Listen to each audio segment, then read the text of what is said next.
This is Trona National Monument. These are tufa towers, which are calcium carbonate that were left after this lake dried up about 130,000 years ago.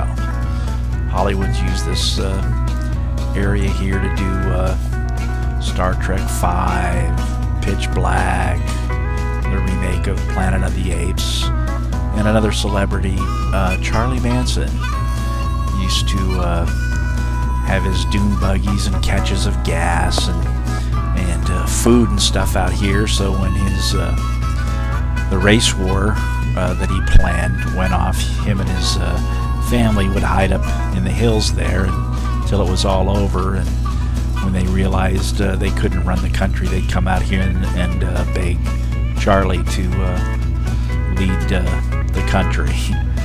Oh well, best laid plans of mice and men, eh?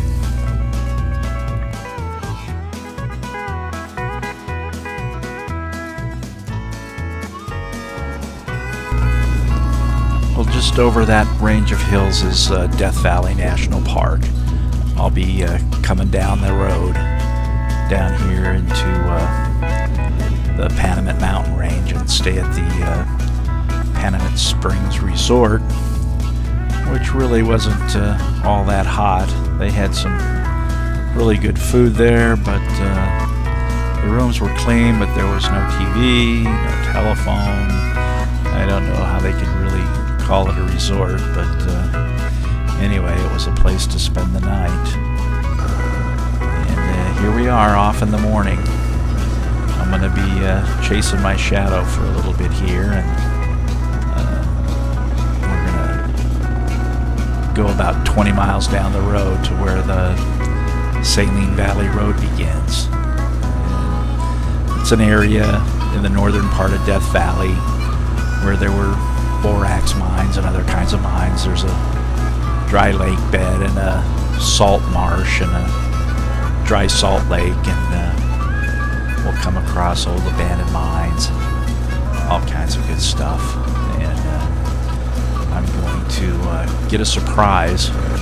Let's see. Well, I'm at the entrance of Saline Valley Road. It's 100 miles to Big Pine. The gas station that I depended on at the Panamint Springs Resort that I stayed at was out of gasoline. I drove 30 miles into Stovepipe, filled the tank, brought along an extra gallon. If the tank tops off, I'm going to make the trip because I know I can go 110 miles. Hopefully it'll top off the tank and I'll be able to make the trip. If not, I'll just either go up to Big Pine and come back down the opposite way, or just go home, depending on how disgusted I am.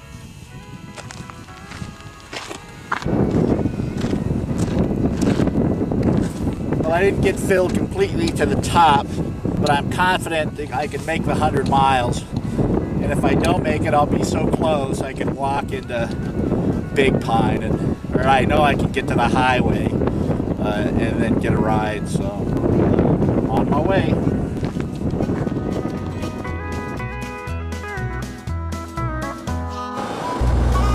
Well, I had a contingency plan if I did run out of gas. I brought enough tools with me, and I got a couple of books of matches, and I've got some extra wheels at home, so I figured if something were to happen, I'd just take the back wheel off and light the tire on fire, and I'm sure somebody would see that smoke and come and rescue me.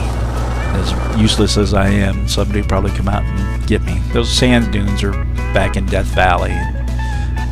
In order to assure my save on gas and assure my safe arrival, I coasted down through the top of this pass down into the valley. It was some 26 miles I clocked, just coasting down, and did a couple of little stream crossings and stuff. You can see the valley off there in the distance, and it was nice and quiet. I thought I might creep up on some unsuspecting wildlife, but I didn't see anything, not even lizards, until I saw a coyote down in by the dry lake down in the valley. That was a little disappointing. I thought I'd run across more wildlife than this.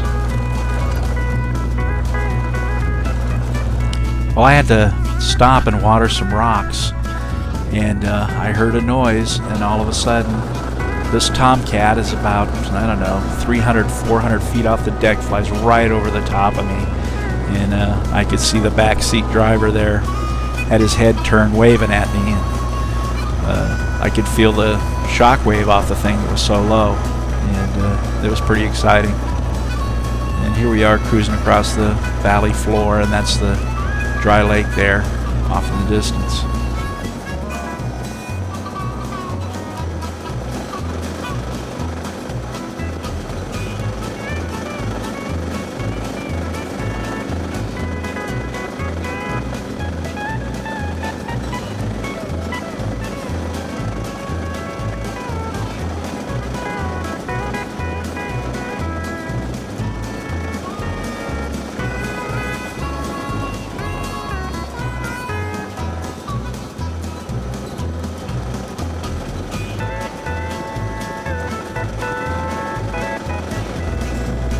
Kind of nearing the halfway point of the trip, and it turns out that one of the water bottles that I brought along was leaking, and fortunately I'd almost finished one bottle, and I was able to empty the other bottle into the good bottle and save my water, which is still in the saddlebag of the motorcycle, about half empty.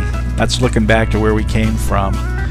Came right over by those two peaks. We came over and down in the valley, and now we're starting to head back up out of the valley into the eastern Sierras. You know, I say we a lot. I don't know why it's editorial we, but actually it's the royal we, because people who have driven with me will recognize that I am indeed the king of the road. This is a cool little abandoned mine from the 1930s. There's a mine shaft. It's all full of, it's got a couple of hot water heaters and some patio furniture and beer bottles and everything else down there that I didn't bother to show pictures of that. I'm sure you've seen enough garbage without having to look at somebody's vacation video to see garbage. And that was the mine shaft. There's the eastern Sierras. And just at the base of those mountains off in the distance is my destination, Big Pine, where I can refuel the motorcycle, and ended up heading home this day instead of staying in Big Pine, because I got there about noon. I figured I may as well just head on home.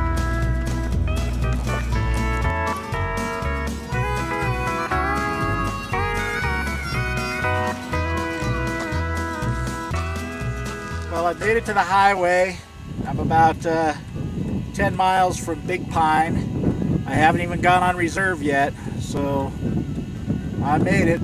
I worried about it the whole way, though.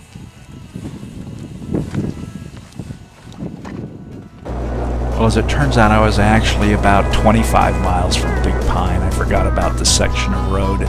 After you go down this section, then you hit Death Valley Road, which takes you into Big Pine, and that's 10 miles. So it was about 25, almost 30 miles before I got into Big Pine, and I did have to go into reserve, but I still had plenty of gas left. This is a cool little canyon right through here. This is the first time I've been through Death Valley on a dirt road. Most of the time I've gone through several times on my street bikes, and it's always been fun. I've always had good weather. Never got more than 85 degrees, never got colder than 50. So all in all, it was a pretty good day in the valley.